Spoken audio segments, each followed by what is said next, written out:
Hello, welcome, and very good morning to all here in Fintu. You can consider this episode to be very special as per the news is arising. एक bank है SVB, Silicon Valley Bank, there in US. This is based out of California और जैसा कि नाम से ही बताते हैं Silicon Valley Bank specially technology stocks और या फिर टेक्नोलॉजी कंपनीज या फिर स्टार्टअप कंपनीज के लिए ये बैंक काम करता है। उनके पैसे इन्वेस्ट करता है और वैसी ही कंपनियों में खुद भी इन्वेस्ट करता है। ज़्यादातर इस बैंक में स्टार्टअप्स और टेक स्टॉक्स के भागीदारी रहती है। जैसा कि नाम से ही अपने बताता है, इसका मेन मोटिव ये है। और ये बैंक इंडिया में भी लगभग आई थिंक पेटीएम, नापतोल और पेटीएम बैंक ऐसे बहुत सारे स्टार्टअप्स में ये भी इन्वेस्टेड है। Around 21 startups there are in India who have got their funding from this SVB, Silicon Valley Bank. अभी खबर क्या है कि नास्डैक रिलेटेड जो बैंकिंग स्टॉक्स हैं उसमें लगभग 6% की गिरावट आई है। 6% की गिरावट का मतलब ये समझिए कि इंडियन टर्म्स में हमारी बैंक निफ्टी में 6% की गिरावट आई है।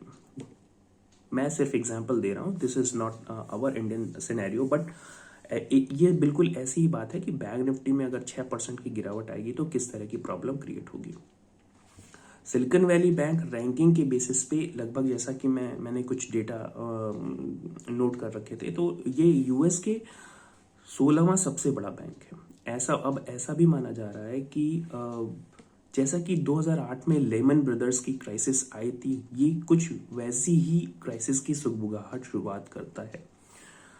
मेन मुद्दा क्या है, क्या क्या हुआ, इसका भी एक छोटा सा खाका मैंने बना रखा है, तो वो मैं आपको बता देता हूँ क्या हुआ है। बेसिकली कि जो स्टार्टअप और टेक स्टॉक्स होते हैं उनमें अमूमन लिक्विडिटी क्रंच होता है। और जैसा कि आपको मालूम होगा, पहले से ही फेडरल रिजर्व ने इंटरेस्ट रेट को हाइक करने की पूरी भरपूर कोशिश की है पिछले एक साल से। यानी कि 2022 या उससे भी थोड़े से पहले से अगर आप देखेंगे तो फेडरल रिजर्व ने लगातार 8, 9 और 10वीं बार शायद ये जो नेक्स्ट मीटिंग होने जा रही है 23 या 23 तारीख को, उसमें भी हाइक के चांसेस ज़्यादा हैं। और फेडरल रिजर्व का सिर्फ एक ही लक्ष्य है, अपने इंटरेस्ट रेट को 2% से नीचे रखना। अब उस स्थिति में ऐसी सिचुएशन में क्या होगा, 2% से नीचे इंटरेस्ट रेट को रखने के का जो उसका टारगेट है उसको रखने के लिए, यानी कि इन्फ्लेशन को कम करने के लिए मार्केट में जो भी फ्री फ्लोटिंग कैश फ्लो है या फिर लिक्विडिटी है उसको कम करने के लिए इंटरेस्ट रेट को धीरे धीरे हाई देना पड़ेगा। इस तरह के हाइक से बैंकों के पास कम पैसे जाते हैं और banks are not able to give those moneys to the startup and new startup specially and tech companies. इन कंपनियों के पास लिक्विडिटी क्रंच आ गया था और ऐसी कंपनियां जो कि लिक्विडिटी क्रंच से झेल रही थी, जो कि इन्वेस्टेड थी, those who were already invested into the SVB, silicon Valley bank, उस सिलिकन वैली बैंक से उन्होंने अपनी लिक्विडिटी वापस मांगी, जिसके चलते सिलिकन वैली बैंक को अचानक से जब इस तरह की लिक्विडिटी क्रंच आना शुरू हो गया है तो उसे, मुझे लगता है शायद अपने M2M कैटेगरी का एक बॉन्ड होता है, वहां पे ट्रेड होता है, तो M2M कैटेगरी के बॉन्ड में लगभग 21 बिलियन डॉलर्स के जो M2M बॉन्ड्स है वो बेचने पड़े। अच्छा, इस बेचने M2M, चूंकि ये जो बॉन्ड्स थे M2M कैटेगरी के, इनको जो बेचा अचानक से, तो लगभग 1.8 बिलियन का उसे नुकसान भी झेलना पड़ा, राइट। अब जो कि अगर आप इंडियन टर्म्स में कहें तो करीब 15-16 हजार करोड़ के आसपास का नुकसान उसे एक दिन में झेलना पड़ा। ऐसा ये ध्यान रखिएगा कि SVB बैंक को रेगुलेटर ने एक तरह से ताला लगा दिया है, बंद कर दिया है। मंडे को जब मार्केट खुलेगा तो जितने भी इन्वेस्टर्स हैं, जितने भी डिपॉजिट स्पेशली डिपॉजिटर्स हैं, उनके लिए टाइम दिया गया है मंडे को कि वो अपना पैसा निकाल सकते हैं या फिर जो भी सेटलमेंट करना है वो कर सकते हैं। लेकिन सिर्फ मंडे का टाइम है, तो बहुत ही एक क्रिटिकल सिचुएशन इसको कह सकते हैं आप। तो लगभग यहाँ पे 15,000-16,000 करोड़ का नुकसान अभी हो चुका है। SVB बैंक के शेयर्स एक ही दिन में लगभग 60% तक नीचे आ गए, राइट। और जैसा कि मैंने कुछ जो पॉइंट्स नोट कर रखे थे उसके हिसाब से अगर अच्छा, उसके हिसाब से ये भी है कि जब 1.8 बिलियन कैटेगरी का इसको नुकसान हुआ तो उसकी भरपाई करने के लिए इसको अपने स्टेक भी बेचने पड़े, यानी कि एसवीबी बैंक के जो प्रमोटर्स थे उनको अपने स्टेक बेचने पड़े। अब आपको ये बहुत फंडामेंटल चीज़ है कि अगर कोई प्रमोटर अपने स्टेक भारी मात्रा में बेचना शुरू कर देता है और ऐसी खबर बाजार में जब फैल जाती है तो जो अदर इन्वेस्टर्स होते हैं वो भी उसके साथ बेचना शुरू कर देते हैं। तो ये एक तरह से रिपल इफेक्ट क्रिएट करता है, यानी कि संतरे को देखकर संतरा रंग बदलता है या खरबूजे को देखकर खरबूजा रंग बदलता है, कुछ ऐसी ही बात हो जाती है, डोमिनो इफेक्ट जिसे हम कहते हैं। तो जब ये डोमिनो इफेक्ट क्रिएट होता है एक साथ तो फिर मार्केट में हैवी सेलिंग आती है। अब चूंकि रेगुलेटर्स ने भी इस पे ताला लगा दिया है, एक तरह से बंद हो गया है। अब देखना ये होगा कि आगे के डेवलपमेंट किस तरह से होते हैं, या फिर ये कोर्ट में केस जाता है या फिर उसको जिसको कहते हैं कि हम बूस्ट करने के लिए गवर्नमेंट कुछ यूएस गवर्नमेंट में कुछ पंपिंग की जा सकती है।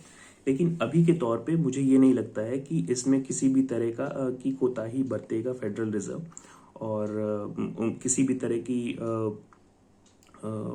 लीनियंसी बरतेगा, क्योंकि उसका सिर्फ एक और एक ही टारगेट है, 2% तक इन्फ्लेशन रेट को लाना। अब उसके लिए चाहे कोई भी कंपनी डूबे, चाहे कोई भी बैंक डूबे, इससे उसको कोई फर्क नहीं पड़ता है, क्योंकि उसका मेन लक्ष्य जो है वो इन्फ्लेशन रेट को ही कम करना है। और this is the main reason, inflation rate को कम करने के लिए उसके पास सिर्फ और सिर्फ एक ही शस्त्र है, इंटरेस्ट रेट को बढ़ाना। अब उस इंटरेस्ट रेट को बढ़ाने के लिए चाहे उसे जो भी करना पड़े, जो भी कंपनी को डुबाना पड़े, वो ऐसा करेगा। और आने वाले जो फेडरल रिजर्व के जो माइन्यूट होंगे या फिर एफओएमसी की जो मीटिंग होगी स्पेशली, उसमें मुझे लगता है कि 50 बेसिस पॉइंट इंक्रीज होना चाहिए, और if it happens that may also hamper our Indian markets. तो एक तरह से कहा जाए, पूरी तरह से तो नहीं कह सकते, लेकिन एक तरह से कहा जाए तो स्लो डाउन के सिम्टम्स शुरू हो चुके हैं, और इससे हमें थोड़ा सा सतर्क रहना चाहिए। लिक्विडिटी क्रंच मेन इशू होगा। ये पहला बैंक है जो कि फेडरल रिजर्व ने जब से ये बढ़ाना शुरू किया है, इंटरेस्ट रेट का जो कार्यक्रम ऊपर ऊपर होता गया है, हालांकि पिछले 1-2 बार से उसने कुछ लीनियंसी बरती और 2.25 या फिर 25 बेसिस पॉइंट को ही बढ़ाया। लेकिन जब से ये बढ़ाने का कार्यक्रम शुरू हुआ है तब से ये this is the first bank जो कि कोलैप्स हुआ है और जिसमें कि ताला लगा, बंद हुआ है, लिटरली जो कि बंद हो चुका है।